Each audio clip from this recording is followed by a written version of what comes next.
देखो चैप्टर का नाम क्या? जनन। क्या नाम है? जनन। समझो, देखो पहले जानो जनन किसे कहते हैं। जनन किसे कहते हैं समझो। जो अपना जैसा संतान को उत्पन्न करने की क्षमता रखता होगा उसको जनन कहेंगे। ठीक है। जो अपने जैसा संतान को उत्पत्ति करने का क्षमता रखता है वो क्या कहेंगे? जैसे मनुष्य को जन्म देगा कि नहीं देगा?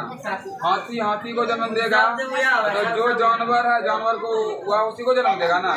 पेड़ पौधा को जन्म देगा। आ गया ना।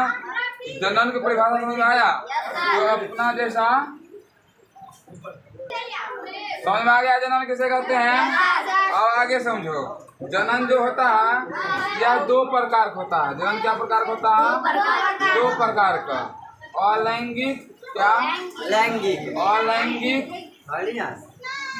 और लैंगिक। अलैंगिक और लैंगिक। इससे पहले एक बात और समझ लो। पहले जानो जनक मीन्स क्या होता है। जनक मीन्स होता है माता पिता। जनक मीन्स क्या होता है? माता पिता। मानो एक जनक है, एक कौन है? जनक है। एक कौन है? जनक है। और यह एक जनक मिलके ना, एक जनक मिलके दो या दो से अधिक, दो से अधिक संतान की उत्पत्ति करेगा। किसका उत्पत्ति करेगा? संतान की उत्पत्ति करेगा। जनक क्या है? एगो। जनक है एगो। जनक मीन्स याद रखना माता पिता। जनक मीन्स जनक एक है और संतान एक से अधिक भी हो सकता है। ठीक है ना। तो जो जन्म लेगा ना उसको कहेंगे संतान। की कहेंगे?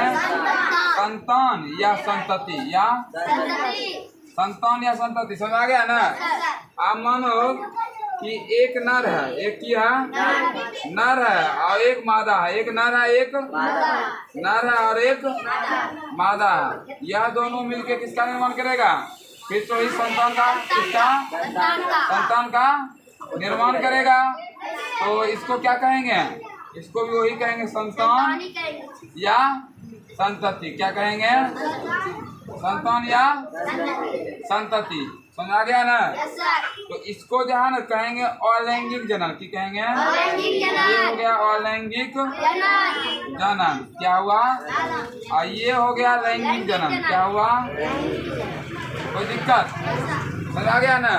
तो अलैंगिक जनन में एक जनक भाग लेते हैं। अलैंगिक में कितने जनक भाग लेते हैं? और लैंगिक जनन में दो जनक भाग लेते हैं।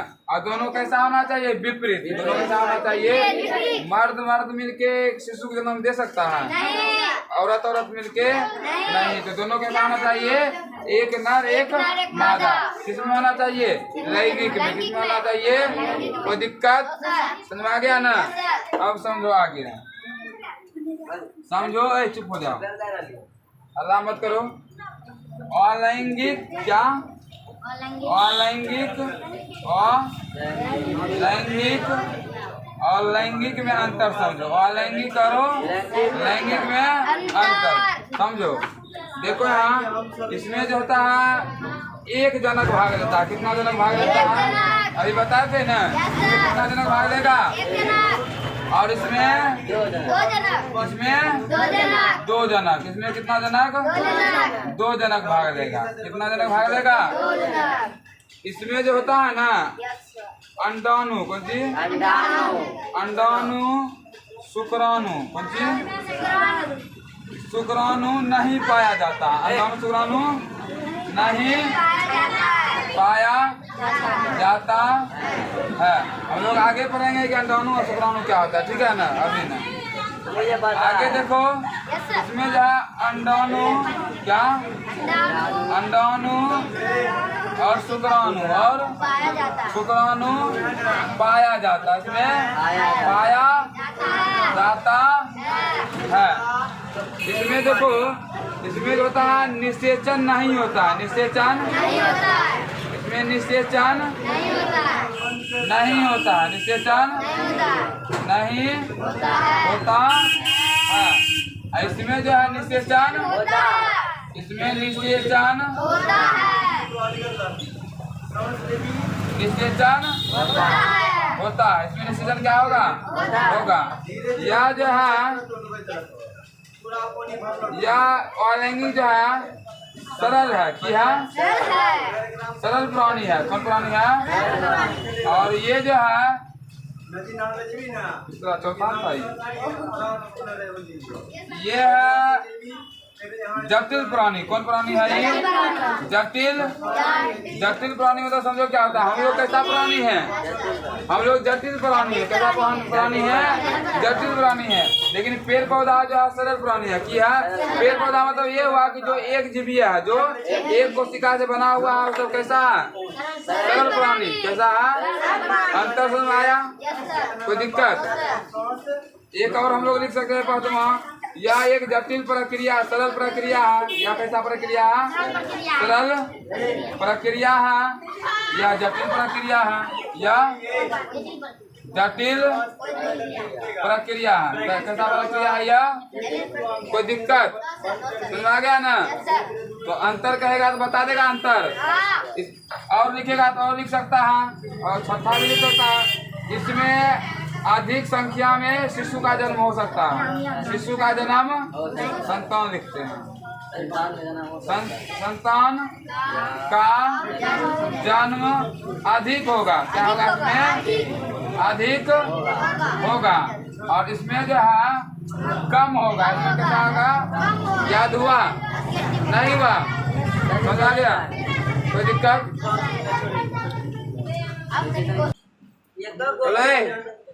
देखो आगे अगला देखो, ऑक्सीजन का ऊर्जा बनाया और बनाया कार्बन डाइऑक्साइड। अल्लाह मत करो, छोड़ेगा।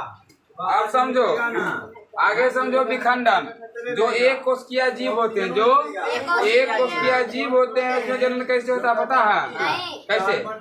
जो एक कोशिकीय जीव होते हैं उसमें जनन होता है विखंडन विधि से। कौन विधि से? विखंडन मतलब टूट जाना। क्या हो जाना? उसमें वह टूट जाएगा ना तो दूसरा जीव बन के तैयार हो जाएगा। ठीक है? जैसे अमीबा हो गया, क्या हो गया? पैरामीशियम हो गया, जीवाणु हो गया, सुना रहा है ना? युगलीना हो गया। यह सभी में विखंडन विधि से क्या होता है? जनन होता है। और यह सभी एक कोशिकीय जीव है। कौन कोशिकीय जीव है? याद रहेगा ना? पूछेगा कौन से ऐसे जीव है जिसमें विखंडन विधि से जनन होता है? कौन है? अमीबा, पैरामीशियम, बना रहा है ना? युगलीना। कोई दिक्कत? क्लियर? चलो ठीक है। अब देखो कहता है विखंडन जो है दो प्रकार का होता है। क्या प्रकार का विखंडन होता है? दो प्रकार का। पहला द्विखंडन, खंडन, और दूसरा बहुखंडन। दूसरा बहुखंडन। पहला विखंडन कितने प्रकार होते हैं? दो प्रकार के। पहला द्विखंडन, दूसरा बहुखंडन। देखो द्विखंडन में क्या होता है? इसमें द्विखंडन होता है ये कि एक जनक जो है, कौन जनक जो है, यह दो भाग में टूट जाएगा। या कितने भाग में टूट जाएगा? तो इससे क्या निर्माण हुआ? संतान की उत्पत्ति हुई ना? किसका उत्पत्ति हुई? यह जो था जनक क्या भाग में टूट गया? दो भाग में। तो इसी को क्या कहेंगे? द्विखंडन कहेंगे। ठीक है ना? बहुखंडन को कहेंगे जनक एक रहेगा और इससे जो है संतान बहुत सारा जन्म ले लेगा। इससे संतान क्या हो जाएगा? बहुत सारा जन्म ले लेगा। तो इसको हम लोग क्या कहेंगे? बहुखंडन। समझ आ रहा है? इसको क्या कहेंगे? बहुखंडन। कोई दिक्कत? द्विखंडन किसको कहेंगे? जब दो भागों में बढ़ जाएगी तो उसको हम लोग क्या कहेंगे? द्विखंडन। बहुखंडन किसको कहेंगे? जब जनक जो है बहुखंडों में, मतलब बहुत सारे खंडों में टूट जाएगी तो उसको हम लोग क्या कहेंगे? बहुखंडन। कोई दिक्कत? समझ में आ गया?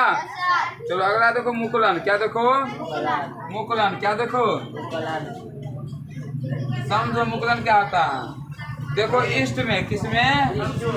ईस्ट में, किसमें? ईस्ट में, इसमें ईस्ट में इसके शरीर पर जो है एक कलिका बन जाती है। क्या बन जाती है? कलिका। जनक के शरीर पर क्या बनती है? कलिका बनती है। और वही कलिका जो है ना कहलाती है मुकुल। क्या कहलाती है? याद रहेगा? आंसर बोलेंगे ऐसे कि जनक के शरीर के धरातल तो ये हुआ सतह, धरातल पर कलिका फूटने या प्रवर्ध निकलने, कलिका फूटने या प्रवर्ध निकलने को हम लोग क्या कहते हैं? मुकुलन कहते हैं। क्या कहते हैं? ये जो देख रहा है इसको कहते हैं मुकुल या बड। क्या कहते हैं? ये ऐसा नहीं, ये ऐसा भी हो सकता है, ऐसा भी हो सकता है, समझा रहा है ना? ऐसा भी हो सकता है। सब क्या हुआ? मुकुल। क्या हुआ? याद हुआ? फिर से याद करो। जनक के शरीर के, जनक के शरीर के धरातल पर, किस पर? धरातल पर कलिका फूटने, देखो आप निकला हुआ है ना, कलिका फूटने या प्रवर्ध निकलने को हम लोग क्या कहेंगे? मुकुल, मुकुलन कहेंगे। क्या कहेंगे? मुकुलन। जो ये निकला हुआ है इसको कहेंगे मुकुल। ठीक है ना? इस पूरे कहेंगे मुकुलन। कोई दिक्कत? समझ में आ गया ना? और ये मुकुलन ये इष्ट है। क्या है? इष्ट है। क्या है? इष्ट जो है एक कोशिका है। क्या है? एक कोशिका जीव है। कैसा जीव है यह? कोई दिक्कत? समझ आ गया ना? आगे देखो, अब देखो हाइड्रा। क्या देखो? हाइड्रा के बारे में देखो। हाइड्रा जो होता है क्या? हाइड्रा, हाइड्रा जो है यह बहुकोशिकीय की है। बहुकोशिकीय हाइड्रा के साथ जीव है बहुकोशिकीय। इसमें जो है इसमें भी जनन जो होता है मुकुलन विधि से। किस विधि से? ये जो अभी देखो निकला ये हो गया मुकुल। ये क्या हो गया? मुकुल। और अब क्या करेगा? कुछ देर के बाद, कुछ टाइम के बाद, कुछ टाइम के बाद, कुछ टाइम के यह निकल के यहाँ एक तैयार हो जाएगा। सुना रहा है ना? निकल के आ जाएगा यहाँ एक तैयार हो जाएगा। क्या हो जाएगा? तैयार हो गया ना? तो ये हो गया जनक, ये हो गया तुम्हारा कौन सी? संतान। अब ये मुकुल नहीं कहलाएगा। जब ये अलग हो गया ना, ये क्या हो गया? कोई दिक्कत? पूछेगा कि हाइड्रा में जनन कैसे होता है? तो मुकुलन द्वारा। किसके द्वारा? याद रहेगा? आगे समझो अपखंडन। क्या समझो? अपखंडन। क्या? देखो इस एक एस्पायरो गायरा होता है। क्या होता है? एस्पायरो गायरा। क्या होता है? एस्पायरो गायरा। समझा रहा है ना? एस्पायरो गायरा। देखो इसको जो है कहीं से भी तोड़ेगा ना, कहीं से क्या करेगा? तोड़ेगा तो यह जीवित रहेगा, लेकिन जितना वो तोड़ेगा उतने वो जीवित रहेगा। जैसे मान लो इतना तोड़ा या इतने वो जीवित, इतने भी जीवित रहेगा। समझ आ गया ना? लेकिन यह जीवित रहेगा। कोई दिक्कत? इसको जहाँ से तोड़ेगा उतने वो जीवित रहेगा, लेकिन जीवित समझ आ गया? अब देखो एक होता है, इसको कहते हैं अपखंडन। क्या कहते हैं? एक होता है पुनर्जन, पुनर्जनन। क्या होता है? जैसे पहले नेरिया में समझो। किसमें समझो? पहले नेरिया में। देखो चित्र तो बनाने नहीं आता है कि बना रहे हैं। देखो मान लो ये पहले नेरिया है की है, इसको जो है तोड़ दो। इसको क्या करो? तोड़ दो। इसको जब तोड़ेगा ना, मान लो ऊपर तोड़ दिया तो ऐसे था, तो यह जो है कुछ टाइम के बाद क्या? कुछ टाइम के बाद यह अपना रूप ले लेगा, फिर से ऐसे बन जाएगा। समझ आ गया ना? कोई दिक्कत?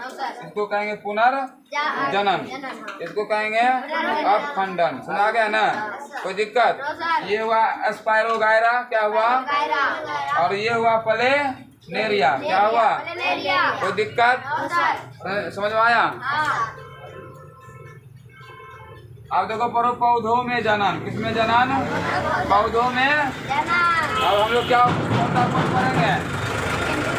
पौधों में, पौधों में जनन। समझो पौधों में जनन जो होता है 3 प्रकार से होता है। क्या प्रकार से जनन होता है? 3 प्रकार से। पहला जड़, पहला किसके माध्यम से? जड़।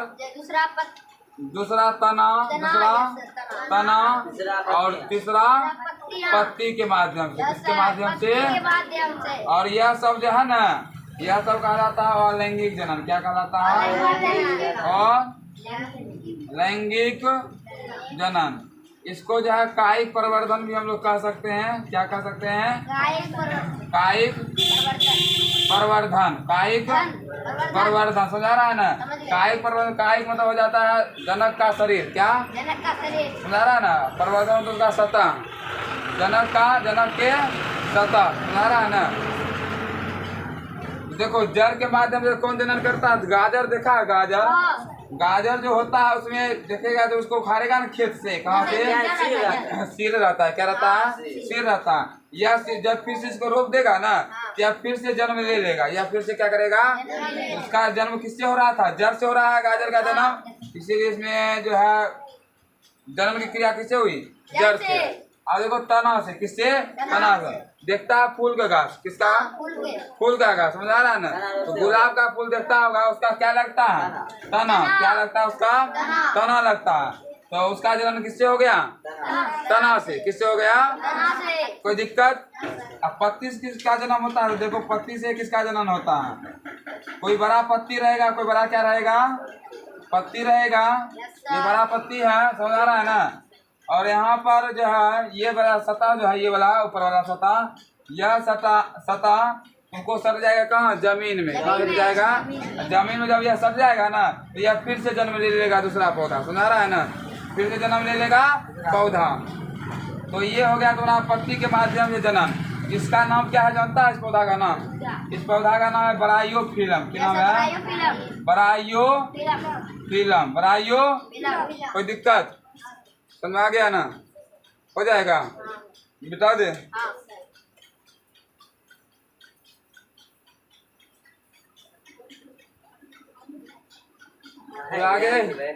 आगे देखो, समझो लैंगिक जनन। समझो आप क्या समझो? लैंगिक जनन। लैंगिक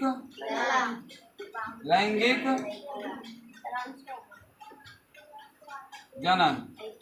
लैंगिक जनन क्या पढ़ेंगे अभी आप? लैंगिक। समझो, देखो लैंगिक जनन कैसे होगा? एक स्त्री और एक पुरुष रहेगा, एक मादा और एक नर। मतलब नर होना चाहिए, क्या होना चाहिए? नर होना चाहिए। और कौन होना चाहिए? मादा होना चाहिए। नर से एक पदार्थ निकलता है जिसका नाम है युग्मक। क्या नाम है? युग्मक। क्या नाम है? यह किससे निकला? नर से, इसीलिए नर युग्मक। इसीलिए कौन युग्मक? ये किससे निकला? इससे भी निकलेगा युग्मक, इससे भी निकलेगा युग्मक। क्या निकलेगा? युग्मक। इसका किससे निकला? मादा से। इसका नाम क्या आ जाएगा? मादा युग्मक। क्या हो जाएगा? यह दोनों जब आपस में संयोग करेगा, क्या करेगा? संयोग करेगा तो युग्म नज बनेगा। क्या बनेगा? युग्म नज। क्या बनेगा?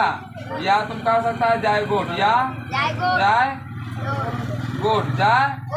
कोई दिक्कत? जब ये धीरे धीरे बड़ा होगा तो इससे निर्माण होगा भ्रूण का। किसका निर्माण होगा? भ्रूण का। और ये धीरे धीरे विकास करेगा तब इससे जन्म होगा किसका? संतान का। किसका जन्म होगा? कोई दिक्कत? समझ आ गया ना? आप हम लोग करेंगे फूल में जनन। किसमें जनन? पहले उतारो इसको।